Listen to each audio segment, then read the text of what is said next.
자동차나 관광, 집회 등 이용자를 특정하기 어려운 단기 임차 전세버스만 해당됩니다. 만일 이 명령을 위반할 경우 감염병의 예방 및 관리에 관한 법률 제80조에 따라 고발할 방침이며 300만 원 이하의 벌금이 부과될 수 있으며 모든 방역 비용에 대하여 구상권이 청구될 수 있습니다.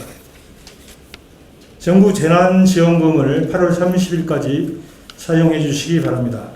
코로나19 위기 극복을 위해 전 국민에게 지원하는 정부 재난지원금 지원사업의 신청이 8월 24일 어제 마감되었습니다. 우리 시는 지난 5월 10일부터 긴급 재난지원금을 신청받아 총 60만 61가구에 대해 3,924억 원을 지급하였습니다. 우리 시 전체 지급 대상은 61만 5,188가구 3,961억 원이었으며 전체 가구 중 97.5%가 재난지원금을 지급받았습니다. 미신청 가구는 15,127가구입니다. 정부 재난지원금은 8월 31일까지 사용이 가능합니다. 사용 잔액이 남은 경우 환수되니 이달 말까지 모두 소비하여 주시기를 당부드립니다. 시민 여러분께서 사용하신 지원금은 골목 상권에 활력을 불어넣고 경제위기를 회복시키는 마중물 역할을 하였습니다. 앞으로도 지역 상권과 함께하는 착한 소비로 코로나19 위기 극복에 함께해 주시기를 부탁드립니다. 방역 당국과 시민이 원팀이 되어야 지금의 코로나 위기를 끝낼 수 있습니다. 무책임한 한 사람의 행위로도 코로나19 방역망은 충분히 이태로워질 수 있으며 그 피해는 대다수 일반 시민들에게 돌아가게 됩니다. 내가 아닌 우리라는 공동체 의식이 어느 때보다 절실하게 요구되는 엄중한 때입니다. 시민 여러분들께서 방역의 주체로 나서주지 않으면 공동체의 안전을 장담할 수 없습니다. 위기의식을 갖고 마스크 착용, 손 씻기와 사람 간 거리두기 등 개인 위생수칙을 철저히 지켜주시고 불효불급한 외출이나 모임 자제 등 수준 높은 시민의식을 발휘해 주시기를 바랍니다.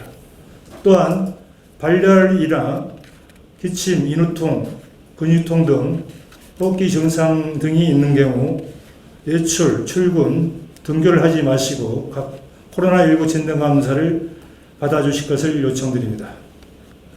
시민 여러분께 간곡히 호소합니다. 지금의 코로나19 위기를 하루빨리 종식하고 우리들의 평온한 일상을 회복할 수 있도록 방역 당국과 원팀이 되어 주십시오. 시민 여러분, 방역 수칙을 반드시 준수해 주시기 바랍니다. 감사합니다. 복지운동장 박향입니다. 8월 25일 14시 기준 코로나19 광주광역시 발생 현황 말씀드리겠습니다. 방금 부시장님 브리핑에서도 있었지만 오늘은 확진자 없습니다. 그래서 현재 누적 확진자 284명이 되겠습니다. 병상 현황은 총 병상, 가용 병상 167병상 중 56명이 입원해 있어 잔여 병상 111병상 되겠습니다. 생활치료센터는 217병상 천안에 있는 생활치료센터를 활용하고 있는데요. 157명 입원 환자 중 13명 우리 광주 환자입니다. 그래서 현재 가용 병상은 60병상이 되겠습니다. 주요 대응 현황입니다. 상무지구 유흥시설 관련해서는 어제 고지가 완료되어서 내일까지입니다. 내일 행정명령 내려진 시기까지 아직 검사하지 않으신 분들 반드시 검사해 주시기 바랍니다. 후속 조치로서는 저희가 집합금지 안내에 대한 명령서 부착은 24일 완료하였습니다. 집합금지 이행 점검도 24일까지 완료하였고 498개소가 집합금지에 대한 이행을 성실히 수행하고 있는 것으로 확인되었습니다.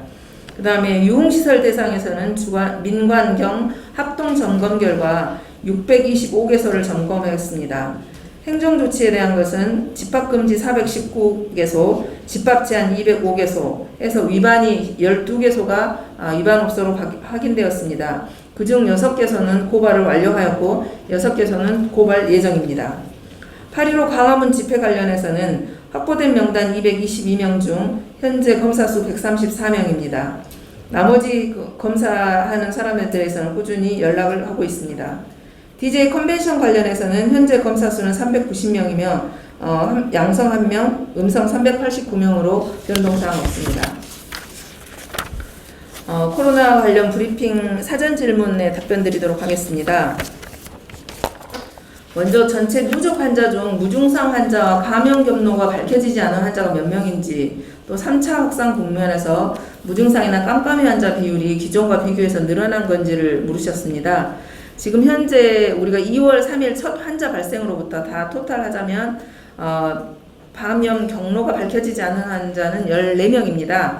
그래서 전체 환자 수 284명에서 14명으로 4.9% 정도가 감염 경로가 밝혀지지 않는 겁니다. 이 숫자는 전국 평균 20%에 비해서는 낮은 수치입니다. 그렇지만 우리가 6월 29일 확진 이전에 기존 1% 정도 수준을 유지했던 것에 비해서는 최근 상무지구 발생 이후로 전후로 해서는 좀 많이 상승된 상태입니다.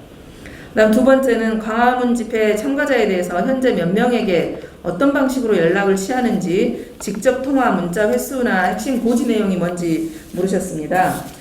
지금 광화문 관련해서는 지난번에 이제 222명 확진자 중에 어제까지 연락이 다 해보고 안 된 사람이 91명이었습니다. 근데 그 91명 중에서 저희가 111명의 명단을 받을 때 111명의 개별 명단을 받은 게 아니라, 예를 들면 제가 그 명단에 있었다면 박향 외 4명 이런 식으로 하는 명단까지 포함해서 저희가 111명이었거든요. 근데 그 중에서 숫자를 맞춰보니까 5명이 온다고 했는데 그 5명이 인솔한 사람이 확인되지 않는 명단들이 꽤 있었어요. 그래서 그 명단을 제외하고 나니까 91명에서 36명만 이제 소재가 전화번호가 확실하게 확보가 됐어요. 그리고 나머지는 전화번호도 확보가 안 되고, 또 그 사람이 박향에게 물어봤는데 나는 5명 다 모르겠다, 1명은 안다, 나 명은 모르겠다, 이런 식으로 해서 안 된 숫자가 있었습니다.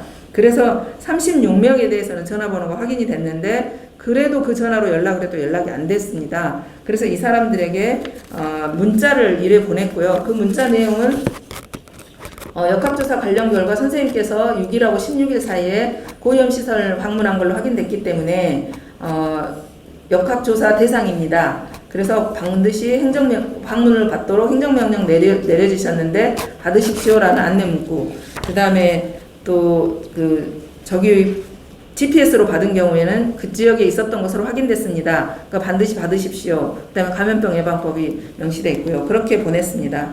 그래서 이제 오늘 동시에 또 저희들이 경찰에다는 소재 파악 요청을 해놨습니다. 그래서 이제 문자를 보내놨기 때문에 거기 반응 오는 거 보고, 그 다음에 그래도 반응이 안 온 경우에는 경찰에 요청한 소재 파악에 따라서 현장을 직접 찾는다던가 그렇게 다른 방법을 더 강구하도록 할 예정입니다. 그 다음에 광화문 집회 관련해서 휴대전화 전원을 끄고 이동한 사례도 많았는데 추가 감염자 가능성이 높다. 그런데 참석사 추석은 어떻게 하느냐, 그리고 전북 같은 경우 인솔자를 압수수색을 통해서 명단을 확보했다는 말씀을 주셨는데, 저희들은 이미 행정명령을 내려서 그 사람에게 또 경찰하고 협조를 통해서 명단이 확보가 됐습니다. 그래서 저희가 생각하는 것은 차량이 3대가 간 걸로 확인됐고 파악이 됐고, 그 세대에 탄 사람 숫자만큼은 어쨌든 전체 숫자는 파악이 됐거든요. 근데 개별로 아까 안 된 사람이 36명, 그 다음에 아예 이름 명단이 확대 안 되고 몇 명 갔다고 하는 부분은 저희가 다른 방안을 강구해서라도 그 사람을 찾아낼 수 있도록 하겠습니다. 그 다음에 사회적 거리두기 3단계 격상 검토와 여부와 광주시의 대응, 또 사회적 3단계를 둔다면 재택근무 돌입이나 공공시설별 최소 인력 투입 계획을 물으셨는데, 광주광역시는 현재 3단계 부분에 대해서는 아직 검토를 하고 있지 않습니다. 현재 2단계 수준에서 조금 어떤 파트는 일부 좀 강화되어 있고요. 대부분은 좀 일부 강화된 고가 기준보다는 약간 강화된 기준을 정하고 있기 때문에 이 2단계 수준의 어떤 방역 수칙이라든가 행정명령들이 잘 지켜질 수 있도록 최선의 노력을 다할 예정입니다. 다음은 비콜 전남대병원의 감염병 전담병원 취소와 관련해서 현재 진행상을 여쭈셨습니다.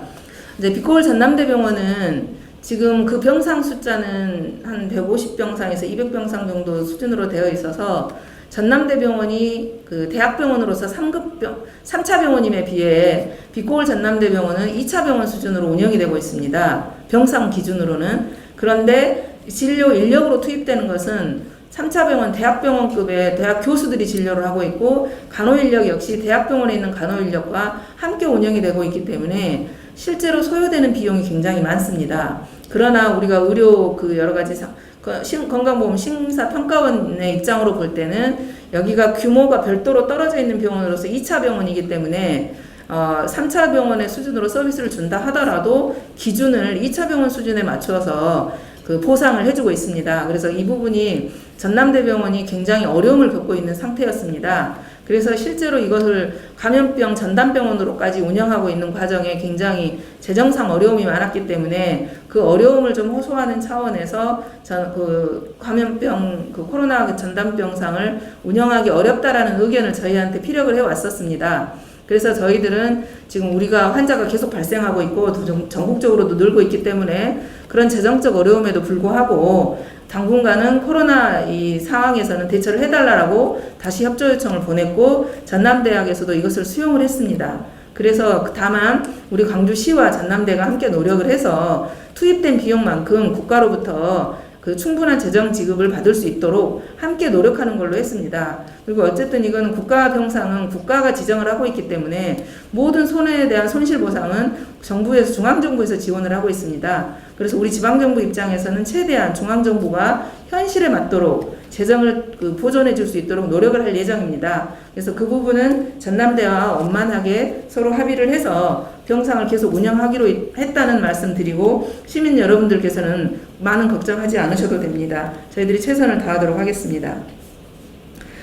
다음번으로는 감염병이 확산되고 있는데 광주는 역학조사관이 몇 명이 투입되어 조사하고 있는지 추가 투입해야 하는 건 아닌지를 물으셨습니다.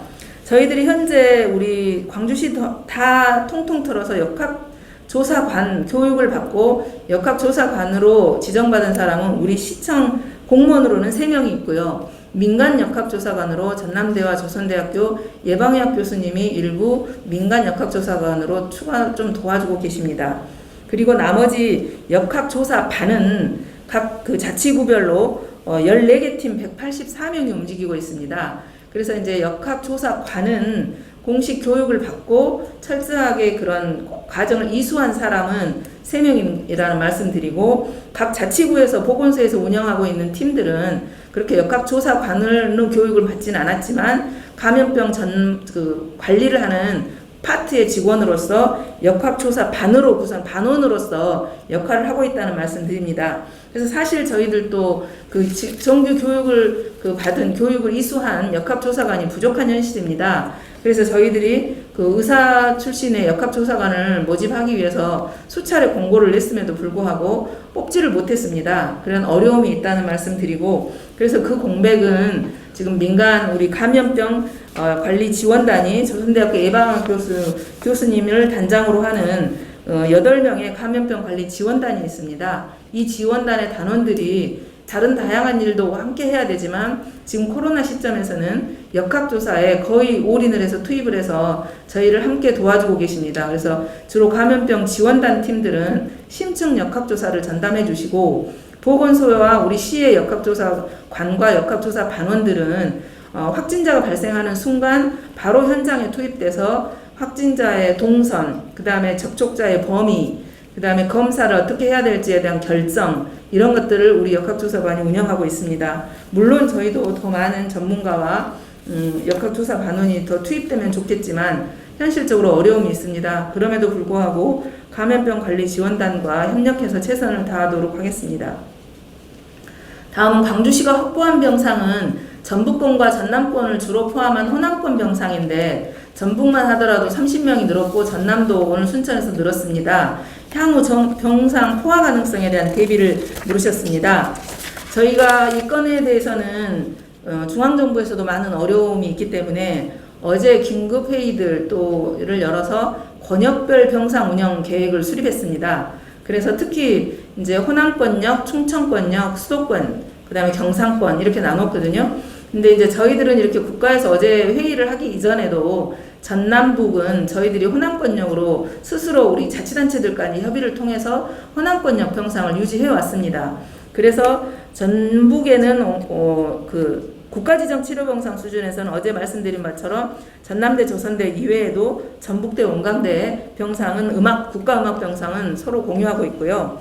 그다음에 전담병원에는 빛고을 전남대병원, 순천의료원, 강진의료원, 군산의료원입니다. 근데 순천, 강진, 군산에서 토탈 50병상을 저희들이 공유하기로 했었는데 어제 전남 국장님과 서로 협의를 통해서 강진의료원과 순천의료원에 그 전담병원으로서 감염병 격리병상으로서의 기능을 더 확대하기로 협의를 했습니다. 그래서 아마 전남에서 강진의료원과 순천의료원의 병상 수를 늘릴 예정입니다. 그래서 광주와 전남의 역할 분담은 광주는 양 대학병원에 국가음압병실이 있기 때문에 중증 이상 또 중증, 중등증 이상 심해진 거나 나이가 많으신 분들은 주로 대학병원에서 치료하는 걸로 하고 그 다음에 중등증과 나머지 경증들은 순천의료원이나 강진, 군산의료원에서 역할 분담을 하기로 했습니다. 그래서 공동 대응을 하겠다는 거 말씀드립니다. 그 다음에 이제 생활치료센터에 대한 질문도 주셨습니다. 그래서 우리 광주시가 확보한 천안시설 같은 경우 전국이 함께 이용하는 기준이기 때문에 별도 대책을 세워야 되는데 이거에 대한 질문을 해주셨습니다. 저희도 당연히 지금 천안치료센터는 벌써 아까 설명도 드렸지만 217 가용병상 217 중에 157병상이 벌써 찼습니다. 그 중에서 우리 환자가 13명인데요. 이 역시 이것과도 포함해서 우리 전남하고 함께 지금 나주 KPS에 대한 생활치료센터 준비하고 있고 이제 그 생활치료센터 준비하는 한편 아까 말씀드린 대로 의료원의 병상을 먼저 시급하게 거기는 의료 인력이 아예 상주를 했기 때문에 의료원의 가용병상을 먼저 늘리고 그 다음에 생활치료 병상도 그거는 좀 시간이 더 필요하거든요. 그래서 그거는 전남과 함께 공동 마련하기로 했다는 말씀 드립니다. 마지막으로 확진자 개인정보와 인권이 질병관리본부 방침대로 소극적으로 공개하더라도 확산 방지에 문제가 없다고 보는지 이 건은 어제도 설명을 드렸지만 우리 시민들께서 확진자들의 동선에 대해서 굉장히 많은 궁금증 그 다음에 많은 걱정스러움을 안고 계신다고 생각합니다. 제가 다시 한번 설명을 드리도록 하겠습니다. 질병관리본부에서 동선을 공개하는 목적이 있습니다. 그 목적은 시민들이 그 동선을 빨리 알고 알아서 그 동선에 접촉자로서 만약에 분리된다면 검사를 빨리 하도록 하게 하거나 또는 그 동선을 공개함으로써 시민들이 가서는 안 될 장소라면 빨리 공개를 해서 거기를 가지 마십시오 하는 것을 알려주고 그 다음에 접촉자를 더 이상 확산시키지 않기 위해서 동선을 공개하고 있습니다. 그래서 최초에는 몇 년 전에 메르스가 발생했을 때 동선을 공개하지 않음으로 인해서 시민들의 불안이 고조됐을 뿐만 아니라 오히려 질병의 확산이 많이 돼가지고 문제가 발생했었습니다. 그래서 올해 코로나 초기에는 동선을 환자들의 진술이 있는 즉시 다 오픈을 했지 않습니까? 그랬을 때 동선으로 확인된 모든 마트나 아니면 병원이나 이런 데가 초토화가 돼버린 상황이 있었습니다. 그래서 질병관리본부에서는 우리가 동선을 공개하는 원래의 목적과 취지에 맞게 공개를 하자. 이런 취지로 지금 최근에 질병관리본부에서 그동안 동선을 공개해왔던 모든 부분들이 지나치게 시민들의 궁금증이나 이런 것을 해소하는 데는 기여를 했으나 이게 감염자의 확산을 막거나 이런 데는 별 실익이 없다. 그래서 여러 차례 질병관리본부에서도 공개의 범위들을 정해놨습니다. 그럼에도 불구하고 우리 광주시에서는 시민들이 워낙 궁금해했기 때문에 그거보다는 조금 더 많은 공개들을 해왔습니다. 그런데 최근에 또다시 질병관리본부에서도 그렇게 공개하는 것이 감염병 확산이나 접촉자를 확인하는 데 도움이 되지 않고 또한 오히려 경제적인 악영향을 미치기 때문에 반드시 공개해야 될 것만 공개하라라고 다시 지침이 내려온 겁니다. 그래서 우리 시민 여러분들이 왜 동선에서 궁금해하는지 또 걱정을 하는지 알고 있습니다. 그런데 저희가 동선을 공개하지 않기 위해서는 새벽까지 다 동선을 확인하고 그 확진자 주변에 접촉자가 누구인지 확인하고 그 다음에 소독을 해서 소독이 아직 완료된 시점이 아니다 하더라도 가야 되는지 가지 않아야 되는지를 면밀히 분석을 합니다. 그 분석을 하기 위해서 저희들이 새벽까지 일을 합니다. 그렇게 해서 동선을 공개해야 될 것은 반드시 공개하고 공개하지 않아도 될 것은 안 하고 있습니다. 근데 안 하고 있는 부분에 대해서 저희 직원들이 함께 고민하고 판단하고 전문가들의 의견을 듣고 해서 안 하는 것인데 그것을 왜 공개하지 않느냐고 믿지 않으셔버리면 저희들이 역학조사를 진행할 수가 없습니다. 그래서 저희들이 좀 더 역학조사에 집중할 수 있도록 정말 보다 정확한 그 동선이나 이런 것들을 접촉자들을 확인할 수 있도록 저희 시의 방역 당국을 믿어주시면 저희들이 좀 더 성실하게 일해서 좀 더 확실한 역학조사가 진행될 수 있도록 최선을 다할 겁니다. 그래서 시민 여러분, 저희들이 동선을 공개한 것은 공개해야 될 부분에 대해서는 정말로 신중하게 또 검사하고 또 확인하고 또 확인해서 동선을 공개하는 것입니다. 또 우리가 공개하지 않는 것 역시 그 이상의 노력을 기울여서 공개하지 않는 것입니다. 제발 우리 방역 당국을 믿어주시고 동선이 공개되지 않는 부분은 시민들이 안심하고 가셔도 되는 곳이기 때문에 저희들이 공개하지 않는 겁니다. 제발 저희들을 믿어주시고 저희가 정말 방역에 집중할 수 있도록 도와주신다면 저희들도 방역과 우리 방역팀과 우리 시민이 원팀이 돼서 움직이는 게 무엇인지 함께 힘을 보태주시면 최선을 다하도록 하겠습니다. 이상입니다.